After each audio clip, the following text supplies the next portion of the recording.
শুধু কৃষ্ণ ভগবানকে সিজদা করা যায়, তার মূর্তি জায়েজ। কোথায় লেখা আছে যে কৃষ্ণ ভগবানের মূর্তি জায়েজ? দেখুন স্যার, আমার মতে তিনি আমাদের খোদা। ওয়ালাম ইয়াকুল লাহু কুফুয়ান আহাদ। নারে তাকবীর। ভাই যখন অমুসলিম ভাইরা প্রশ্ন করেন তাদের ভয় পাওয়ানো উচিত নয়। আপনি ভয় পাবেন না ভাই সাহেব।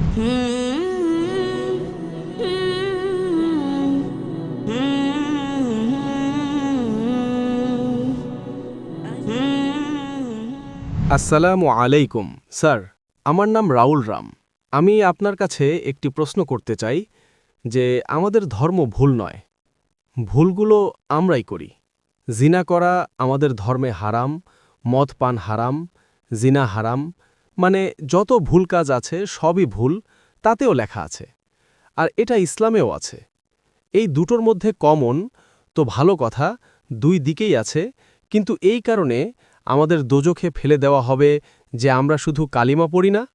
অন্যদিকে আমাদের মধ্যেও সেই একই জিনিস আছে, শুধু ইবাদতের নিয়ম আলাদা। বাকি বাস, প্রশ্ন এতটুকুই। ভাই সাহেব, আপনার নাম কি? রাউল রাম। রাউল রাম একটি ভালো প্রশ্ন করেছেন। তিনি বলেছেন যে তাদের ধর্মগ্রন্থেও জিনা হারাম, যা সম্পূর্ণ সঠিক। তাদের ধর্মে মদপান হারাম বলা হয়েছে, তাও সঠিক। আপনি যদি আমার বয়ান শুনে থাকেন, হিন্দু ধর্ম ও ইসলামের সাদৃশ্য, আপনি কি সে বয়ান শুনেছেন? জি জি। আচ্ছা, সেই বয়ানে বলা হয়েছে যে হিন্দু ধর্মে দুই ধরনের ধর্মগ্রন্থ আছে। এক শ্রুতি আর এক স্মৃতি। শ্রুতি মানে সেই গ্রন্থ যা ঈশ্বরের কাছ থেকে এসেছে, ঈশ্বরের কাছ থেকে। স্মৃতি হল সেই গ্রন্থ যা মানুষ লিখেছে। শ্রুতিতে আসে বেদ এবং উপনিষদ, স্মৃতিতে আসে মহাভারত, রামায়ণ, ভগবদ্গীতা, মনুস্মৃতি ইত্যাদি। আপনি যদি পড়েন ছান্দোগ্যোপনিষদে, যা শ্রুতিতে, ছান্দোগ্যোপনিষদ অধ্যায় 6 অনুচ্ছেদ 2 শ্লোক 1, নাকাস্য কাসিজা। ঈশ্বর একজনই, দ্বিতীয় কেউ নেই। একদম ঈশ্বর একজনই, দ্বিতীয় কেউ নেই। একদম। আপনার ধর্মগ্রন্থে লেখা আছে শ্বেতাশ্বতর উপনিষদে অধ্যায় 4, শ্লোক নম্বর 9, নাকাস্য কাসিজ জনিতা না পদিপা। নাকাস্য কাসিজ জনিতা না চদিপা। যার অর্থ হল সেই ঈশ্বরের কোনো পিতামাতা নেই, না মা, না বাবা, না সন্তান। ঠিক আছে। লেখা আছে শ্বেতাশ্বতর উপনিষদে অধ্যায় 4 শ্লোক 19, না তস্য প্রতিমা অস্তি। প্রতিমার শাব্দিক অর্থ হল ছবি, পিকচার, ফটো। মূর্তি, প্রতিমা, চিত্রকলা। না তস্য প্রতিমা অস্তি। সে ঈশ্বরের কোনো ছবি নেই, কোনো চিত্রকলা নেই, কোনো ছবি নেই, কোনো মূর্তি নেই, কোনো মূর্তি নেই, কোনো ভাস্কর্য নেই। এটি লেখা আছে যজুর্বেদের 32 অধ্যায় 3 নম্বর শ্লোকেও। না তস্য প্রতিমা অস্তি। তো আপনি যদি ঈশ্বরকে মানেন এবং ঈশ্বরের মূর্তি বানান, তাহলে তা ভুল। আপনার ধর্মগ্রন্থ অনুযায়ী কোরআনকে দূরে রাখুন, হাদিসকে দূরে রাখুন। আপনি কি মূর্তি পূজায় বিশ্বাস করেন ভাই সাহেব? আমি তো শুধু কৃষ্ণ ভগবানের মূর্তিতে বিশ্বাস করি। অন্য দেবতা আছেন, কিন্তু তাদেরকে সিজদা করা যাবে না। শুধু কৃষ্ণ ভগবানকে সিজদা করা যায়, তার মূর্তি জায়েজ। কোথায় লেখা আছে যে কৃষ্ণ ভগবানের মূর্তি জায়েজ? কোথায় লেখা আছে? দেখুন স্যার, আমার মতে তিনি আমাদের খোদা। তাই আমিও আল্লাহকে মানি, কিন্তু আল্লাহর মূর্তি বানানো যাবে না, তবুও আমি আল্লাহকে মানি। যদি আল্লাহর মূর্তি বানানো যায়, তবে তিনি আল্লাহই নন। ওয়ালাম ইয়াকুল লাহু কুফুয়ান আহাদ। নারে তাকবীর। ভাই আমাদের অমুসলিম ভাই আমার কাছে প্রশ্ন করছেন। তাকবীর ভালো কথা, কিন্তু এখন প্রশ্নোত্তর চলছে।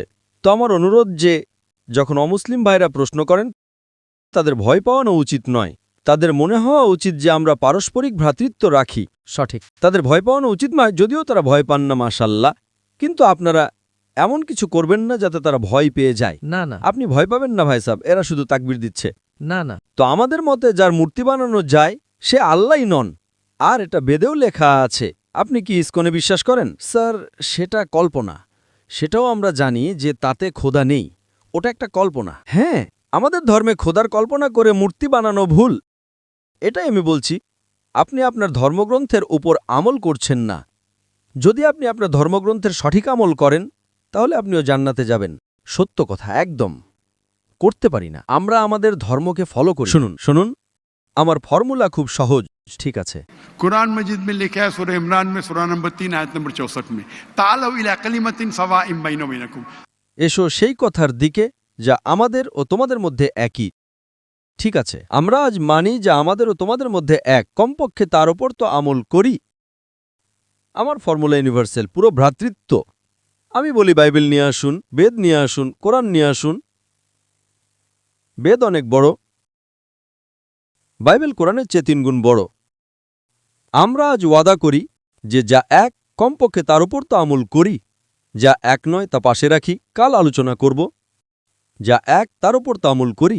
বাইবেলে লেখা আছে, বেদে লেখা আছে, খোদা এক, খোদার কোনো ছবি নেই। আপনি যদি খোদার ছবি বানান তাহলে আপনি বেদের বিরুদ্ধে যাচ্ছেন। শুধু কৃষ্ণের বানালেও ভুল স্যার, ওটা ভগবদ্গীতায় লেখা আছে। তাই ভগবদ্গীতা স্মৃতি। ভগবদ্গীতা মহাভারতের একটি অংশ, ঠিক না? ঠিক। ভগবদ্গীতা মহাভারতের একটি অংশ, ঠিক। মহাভারত একটি স্মৃতি। স্মৃতি শ্রুতির বিরুদ্ধে যেতে পারে না। যদি স্মৃতি ও শ্রুতির মধ্যে সংঘর্ষ হয় তবে আমরা শ্রুতিকে মানব, স্মৃতিকে নয়।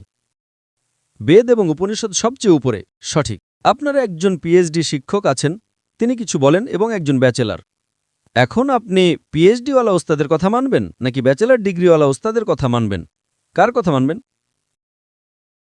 কোন ওস্তাদের কথা মানবেন? PhD sir. তো আপনার পিএইচডি হলো বেদ, সঠিক। তাহলে আপনি যদি মূর্তি পূজা ছেড়ে দেন, আপনার ধর্মগ্রন্থে লেখা আছে যে একজন শেষ নবী আসবেন, এবং যদি বেদ পড়েন অথবা পুরাণ, তার মধ্যে অনেক জায়গায় লেখা আছে যে শেষ নবী হলেন মুহাম্মদ সাল্লাল্লাহু আলাইহি সাল্লাম।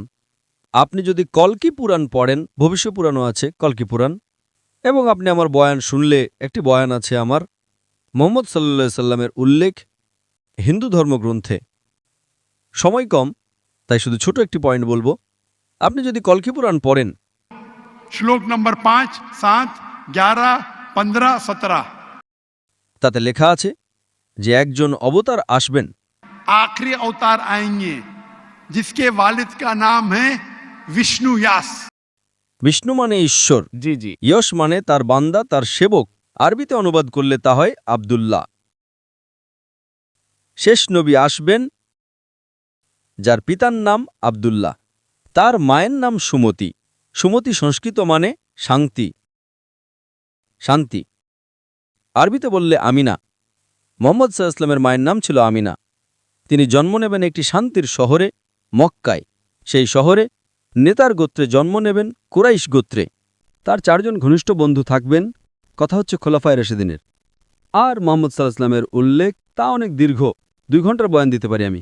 ঠিক আছে, তো আপনি যদি আপনার ধর্মগ্রন্থে বিশ্বাস করেন তাহলে আপনাকে মানতে হবে যে শেষ নবী হলেন মুহাম্মদ সাল্লাল্লাহু আলাইহি ওয়াসাল্লাম।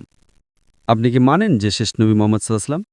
স্যার, আমি পড়িনি, আমি এখনও সঠিকভাবে পড়িনি, তাই আমি জানি না তাতে কি লেখা আছে। পড়েননি তো ভুল কার, আমার না আপনার?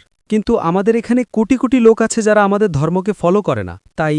হিন্দুস্থানে যখন আমার বয়ান হয়, জি, তখন হিন্দুদের ভিড় এখানকার চেয়ে বেশি হয়। দেখেছি। 5 লাখ, 10 লাখ, 25%, 20% অমুসলিম থাকে, 20% হিন্দু থাকে। তো 10 লাখের 20% কত হয়? 2 লাখ। এটা তো 2 লাখের ভিড় নয়, তাই না? কারণ হিন্দুস্থানীরা আমাকে অনেক ভালোবাসে। জি, এবং অমুসলিমরাও ভালোবাসে। এই পলিটিশিয়ানরাই সমস্যা করে, ভোট ব্যাংকের সমস্যা। তারা ভাবে যে আমরা তো হেরে যাব এখন। হিন্দুরা যখন আমার বয়ান শুনে তখন বলে যে 2 ঘন্টায় আমরা যা শিখেছি তা আমরা 40 বছরও জানতাম না। ঠিক আছে, তো আমি আপনাকে এখন প্রমাণ দিলাম, রেফারেন্সের সাথে আপনার ধর্মগ্রন্থের প্রমাণ দিলাম। तो आप अगर सच्चे हिंदू हैं তাহলে আপনাকে মানতে হবে যে ঈশ্বর একজন, সেই ঈশ্বরের মূর্তি নেই, তার শেষ নবী হলেন মুহাম্মদ সাল্লাল্লাহু আলাইহি ওয়াসাল্লাম। এখন কি আপনি আপনার ধর্মগ্রন্থের উপর আমল করবেন? জি, করব। যে জিনিসটা কমপক্ষে তার উপর তো আমল করুন। যা সংঘর্ষতা পড়ে, আমি এগুলো জানি, আমি বয়ান দিয়েছি। এতে লেখা আছে যে হিন্দু ধর্মগ্রন্থে মদ পান হারাম, কোরআনে লেখা আছে। সঠিক। আপনার ধর্মগ্রন্থে এটাও লেখা আছে যে শূকরের মাংস খাওয়া হারাম। সঠিক। তাহলে আপনার ধর্মগ্রন্থ কোরআনের চেয়েও কঠোর। তাতে লেখা আছে যে যদি আপনি শূকরের মাংস বিক্রি করেন তাহলে পা এবং হাত, উল্টো পা এবং উল্টো হাত কাটতে হবে। এটা কোনো হাদিসে লেখা নেই, কোরআনেও লেখা নেই। আপনার ধর্মগ্রন্থ মনুস্মৃতিতে লেখা আছে যে আপনার উল্টো হাত ও উল্টো পা কাটতে হবে যদি সে শূকরের মাংস বিক্রি করে।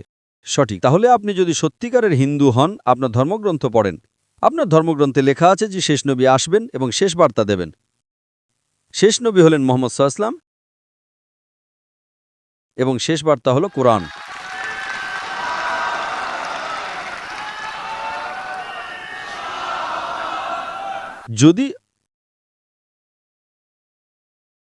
আপনি যদি সত্যিকারের হিন্দু হন তাহলে আপনাকে কোরআন এবং মুহাম্মদ সাল্লাল্লাহু আলাইহি ওয়াসাল্লামের কথা মানতে হবে।